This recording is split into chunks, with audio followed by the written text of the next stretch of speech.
Welcome to the Landscape Ontario podcast. I'm your host, Karina Sinclair.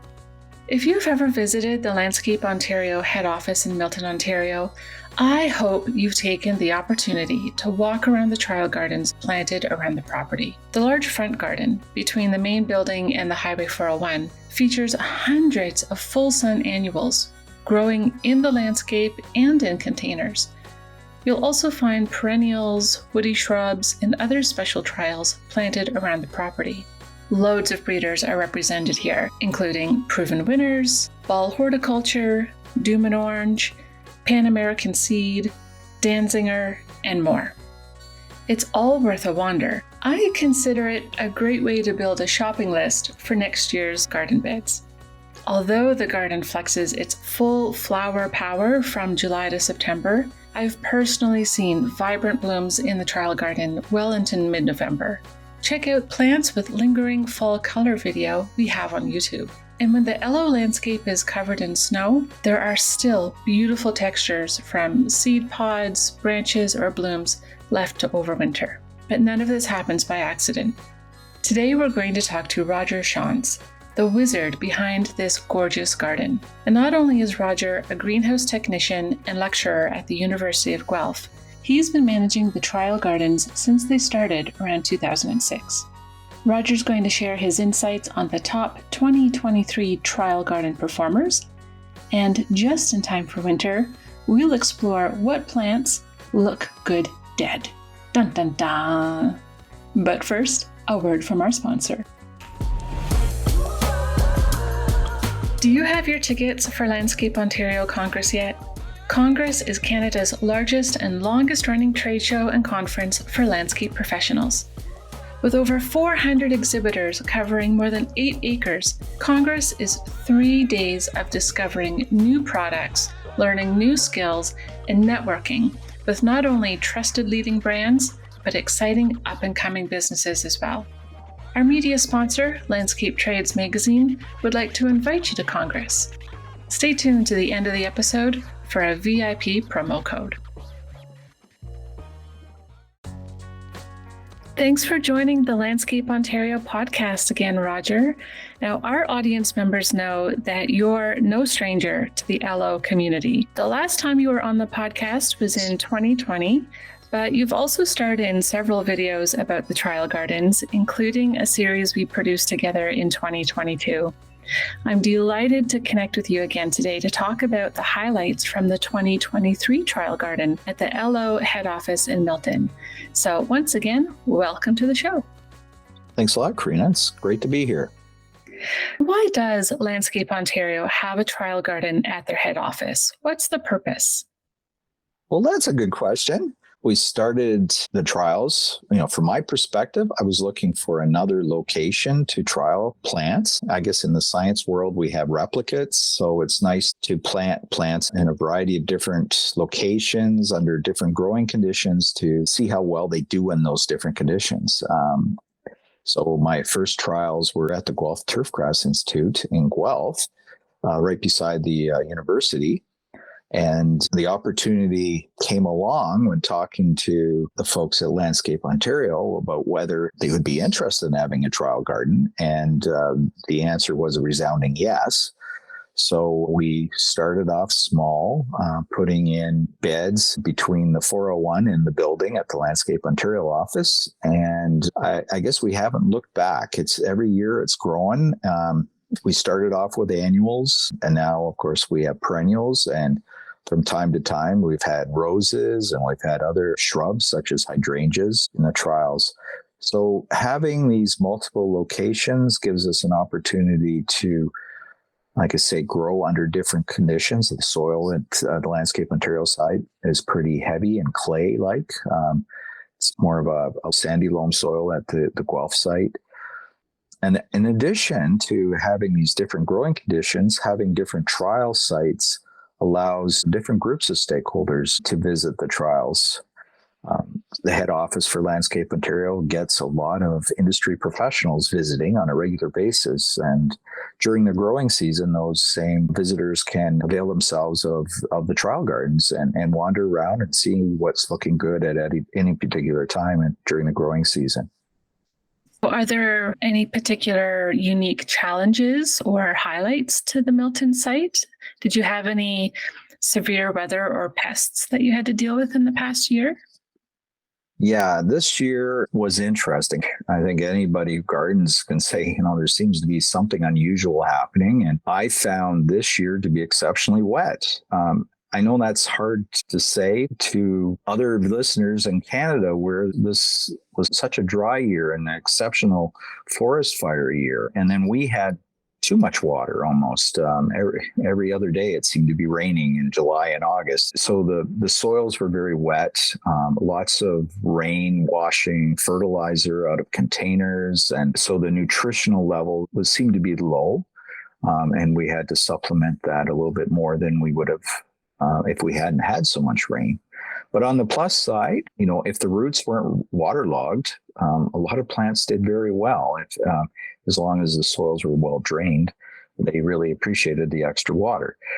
So it was just a combination of things. I found certain plants didn't like the wet, others seemed to thrive in it. So that's what my memory of the growing season was like. And to contrast, I remember last year was really hot at the Milton location. And July had a scorching start that a lot of the plants took a little bit to find their stride with all the heat that we had. But it's probably a good thing that there's challenges and stressors, because otherwise, how do you know how well these plants would do in a homeowner's landscape? Because it's not always perfect. That's right. And I think what I noticed this year, especially having multiple trial sites, I also have a trial site at the Royal Botanical Gardens. So there's like 3 different locations. And some plants did better than certain locations than in others. Even though we all probably had the same amount of rain, certain soils were maybe more forgiving than others for that rain. So you must see some really exciting new products coming out. And I know that you start caring for the cuttings and the seeds in your greenhouse at University of Guelph as early as March. So after seeing this year's selection and seeing how well it performed in the landscape or in your containers, tell me about some of the plants that impressed you the most. So that's a big question, Karina. Yeah. Or it's like asking you to name your favorite child. Yes. Okay. So some of the ones are just off the top of my head, and by all means, this is not necessarily a comprehensive list because there are so many. But these may be plants that I've just been looking at recently that jumped to mind that I really liked. And one, for example, is this new series of Coffea from Pan American Seed. And I've spent a lot of time with that plant this year for a number of reasons, trying to maybe growing it for special events or whatever. And I guess it all started by seeing this particular plant in California and hearing the marketing blurb from the company talking about this pollinator friendly plant that everybody needs to grow. So I was very excited that in my seed pack coming from Pan American Seed, I had this Coffea, the Sweet Talk series, and we planted it out and it grew and it turned into a real winner as far as bloom and as far as pollinator friendliness. It grows to maybe 30 centimeters to 45 centimeters in height by the end of the season. It's really bushy, and we have 3 different colors and, reds and roses and lavender. And yeah, the bees are all over it. And we still haven't had a hard frost yet in Southern Ontario, and it's still doing well. It's really stood up well in the landscape and is still providing food for pollinators and is still looking very attractive as an ornamental. That's one. I could talk about petunias for quite some time here, but there's one that stands out. It's a series. It stands out for being really, really small. The flower diameter is similar to that of a calibrachoa or even smaller, but it's a petunia and it's got a really interesting name called Itsy.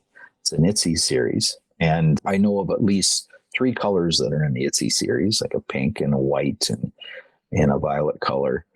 And it's just a really delicate flower, very small flower that can grow in places that calibrachoa can't. It's a little bit more able to handle or more forgiving of higher pHs in the soil.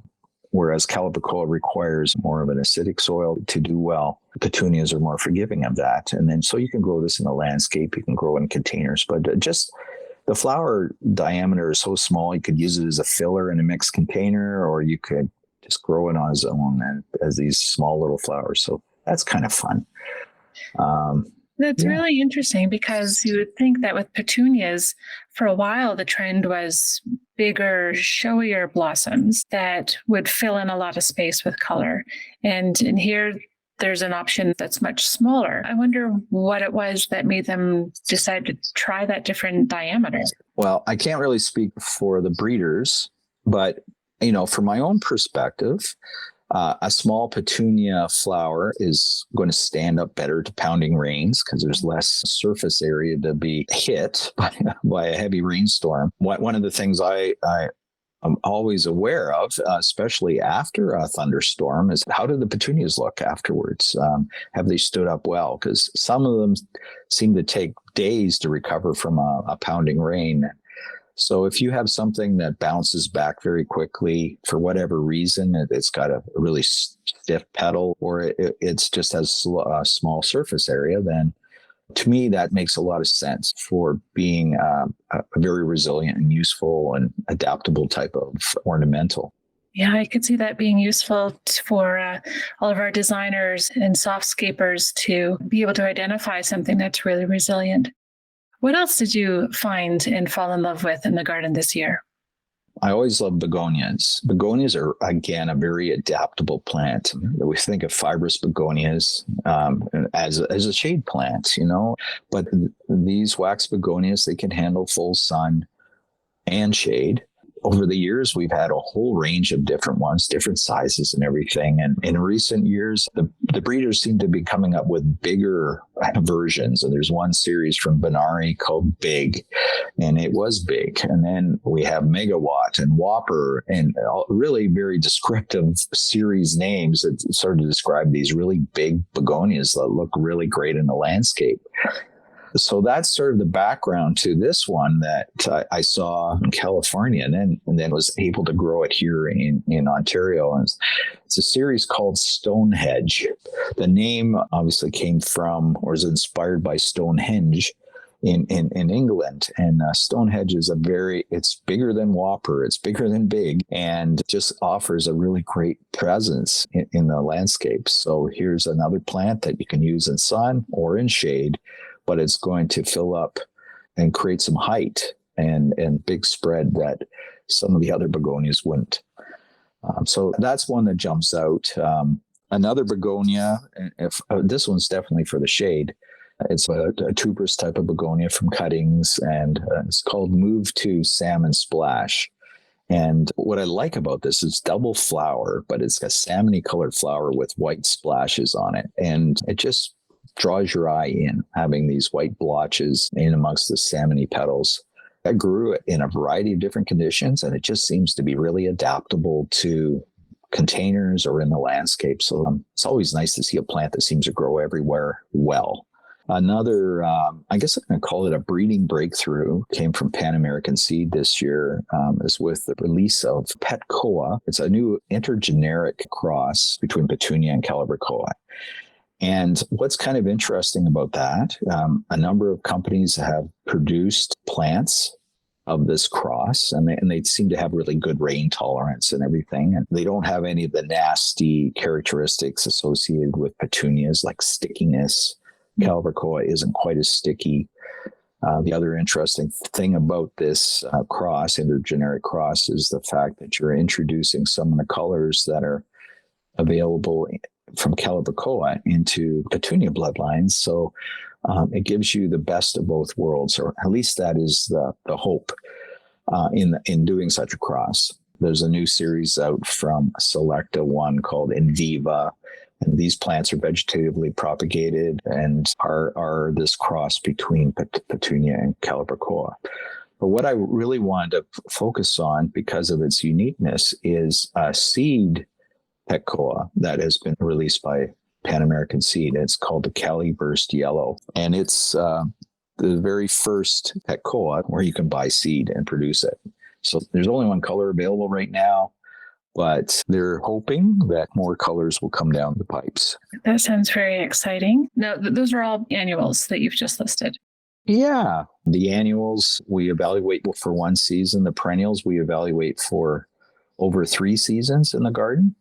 Many of those new perennials that we are trialing do behave like annuals, and certainly in their first year when you put them out in the garden. I'm just amazed by how many of them seem to have a very long bloom period and almost bloom like annuals with that season-long bloom period. But then, I always wonder if something's going to bloom that hard that first year. Will it make it through? Will it still have enough energy to make it through the winter and bloom again the second year? And so we have quite a few plants. The perennial trial is growing. We are really quite excited by the number of plants we have in that trial. And this year we actually planted a new perennial trial with a focus on echinacea. And we have over 40 different echinacea cultivars in that trial.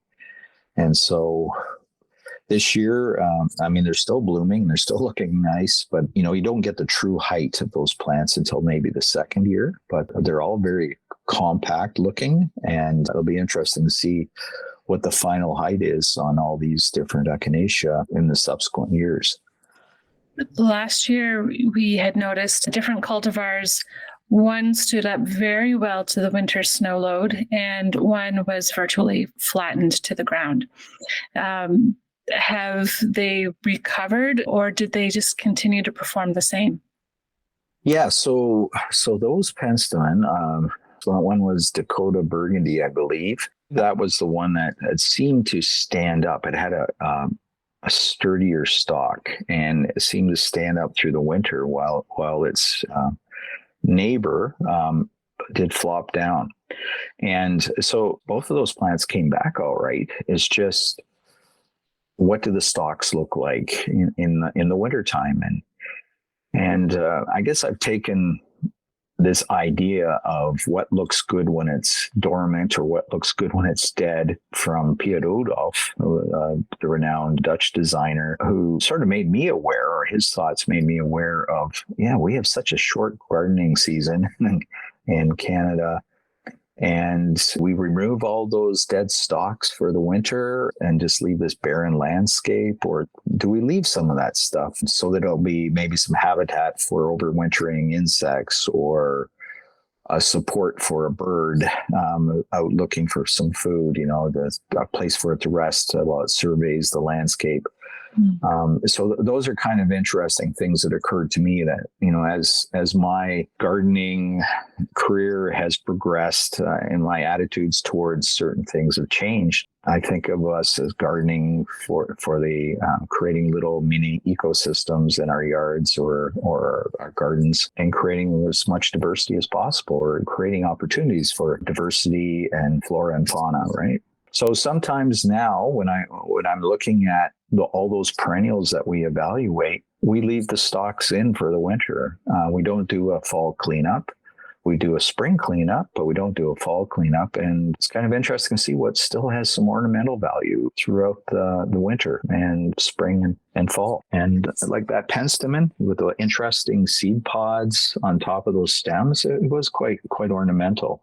I may have some other plants that the stalks will persist, but maybe not as ornamental. I think of hardy hibiscus. You got these bare wooden sticks. They stand up for the winter, but I'm not sure how attractive they are. And I guess a lot of this is going to be in the eye of the beholder too. What textures are you looking for? What really appeals to you? I've had some Augustache, which is a really nice perennial, a very pollinator-friendly perennial, standing up very well through the winters. They have nice seed pods on them. They look nice, but you have all the dense range of stalks that actually act like a snow fence in some ways, but they really look good coming through the winter. Of course, years ago, we did a hydrangea trial, and there's certain hydrangeas that stand up very well to the winter. You probably in the paniculata species, and those flower heads, the inflorescence persists.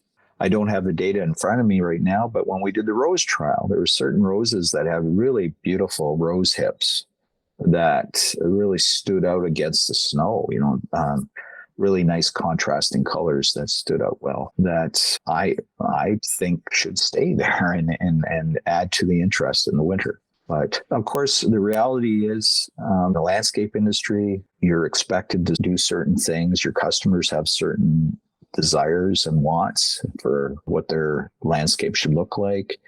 Or you may have labor issues.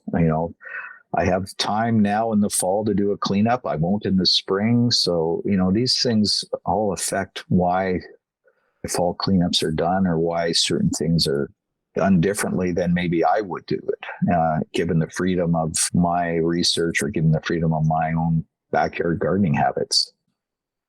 I think there's an opportunity to realign our definition of beauty and the aesthetics that we've come to expect from things being very orderly and trimmed back. But when there's something that's a little bit wild left for, like you mentioned earlier, for a bird to land, to survey the grounds around it, that's a beautiful image that we could support just by leaving a few things up and not cutting it back quite yet. Yeah, that seems to be where I'm heading in my own gardening style. I think we need to, as 21st century gardeners, be aware of these things and just open our minds to different ways of doing things. So I'll just leave it at that. I'm sure that is a whole other topic for a podcast another day. But are there any other highlights from this year's garden that you think are deserving of a little shout out? Well, I just think of one other, Karina. We did a little trial with the World Wildlife Foundation. Talk about thinking outside the box. It was suggested to us to grow wildflowers in containers. And if you can imagine someone in downtown Toronto or someone in an urban area without a yard, but maybe a balcony, maybe some outside place, and you're wanting to create some habitat for native insects or others. First of all, what species of wildflowers would look good in these containers? And secondly, would they overwinter in the containers? Now, the containers that we used for this trial were fabric bags supplied by the World Wildlife Foundation. I'm still working on analyzing the data for a report, but it's kind of interesting to see how many of these plants actually came through very well. We didn't really offer any protection to these containers. We just put them side by side, and they were out in the open near the 401.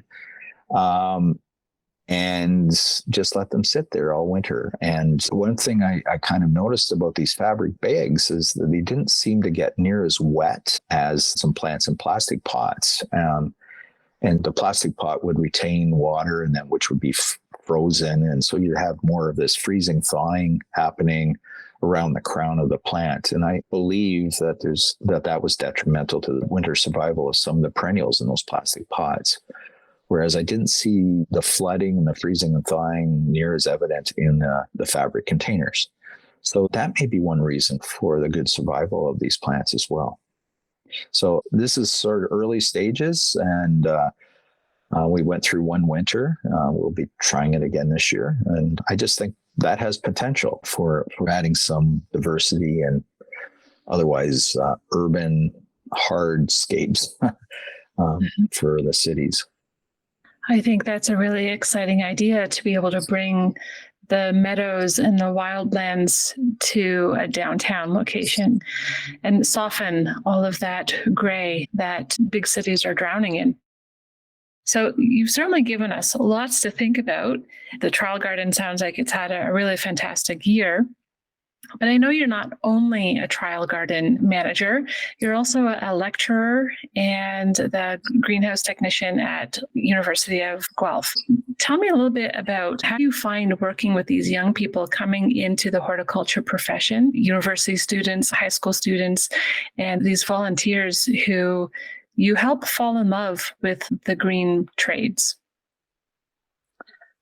Okay, that's a good question, Karina. Personally, I find it invigorating to be able to talk to a new generation of people and try to make them aware of maybe a career choice they've never ever considered before. When I talk to high school students, I would say a lot of them never considered growing plants, whether it's in a greenhouse or in the landscape, never considered that as a career option, maybe. And to be aware of the variety of plants, like certainly when I give tours through our tropical greenhouse on campus and to just expose the students to such a wide range of different plant material, I think that's exciting for them and get some thinking. And then we also, I give tours to show them some of the plant research that we're doing.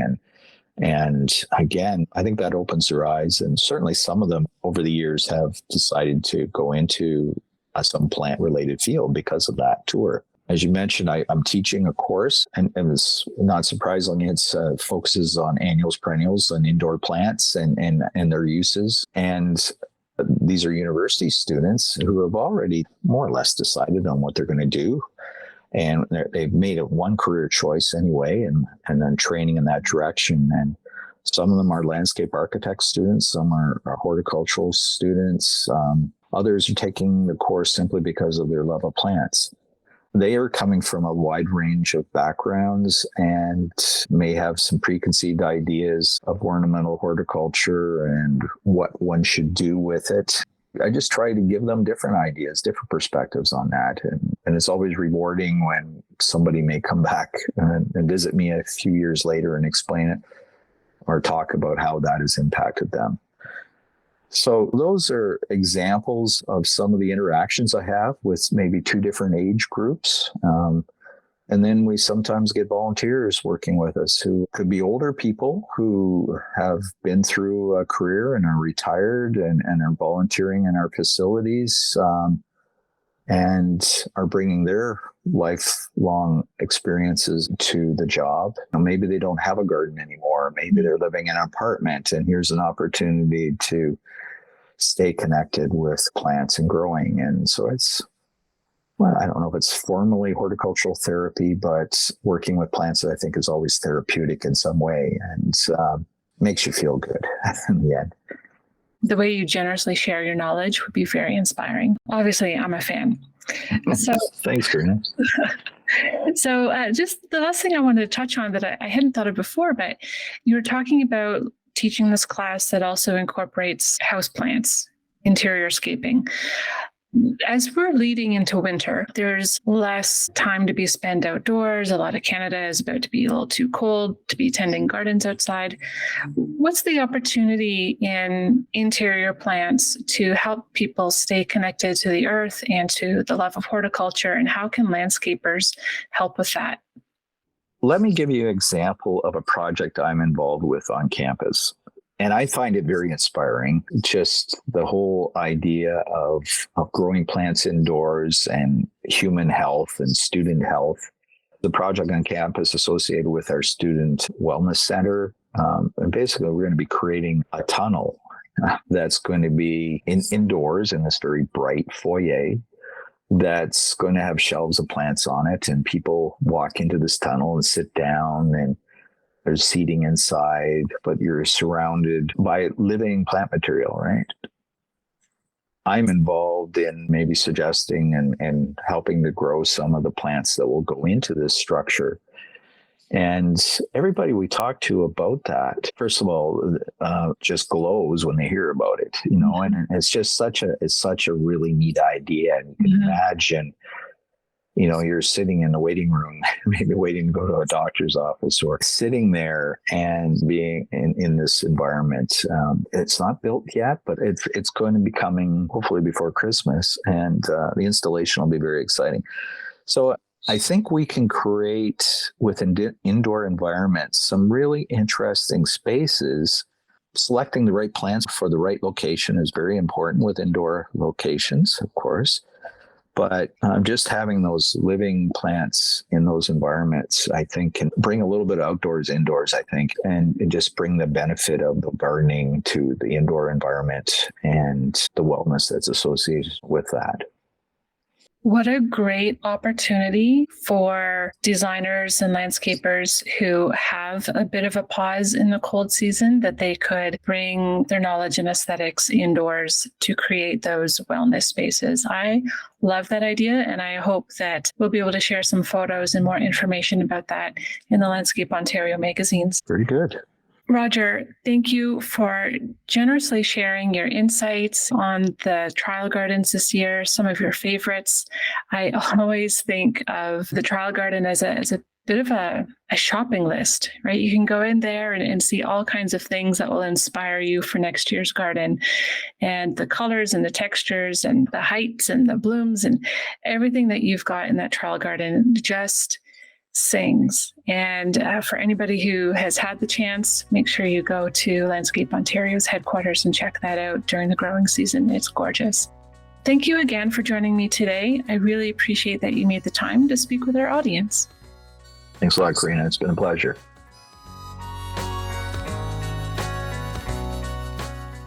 I hope you enjoyed my conversation with Rodger Tschanz. Now that you know a little more about the trial gardens at Landscape Ontario, make it a destination and see it in person so you can be on top of trends and plant beautiful new garden beds for your clients next year. For your reference, we'll have a full transcription and relevant links for today's interview on this episode's webpage at landscapeontario.com/podcast. And don't forget that registration for Landscape Ontario Congress is now open. Congress is a one-stop shop for the latest equipment, tools, materials, and supplies, everything you need to do what you do best. Landscape Trades Magazine would like to invite you to Congress. Go to locongress.com to register and use the VIP promo code LTLOC24 for free passes to the full trade show experience, including the live stage, student gardens, and the tailgate party. Again, the VIP promo code is LTLOC24. Be sure to drop by the Landscape Trades booth for free magazines and pitch your story ideas. Thanks again for listening to Landscape Ontario podcast. We talk to all kinds of innovative and knowledgeable landscape professionals, so be sure to subscribe to catch new episodes for inspiration every month.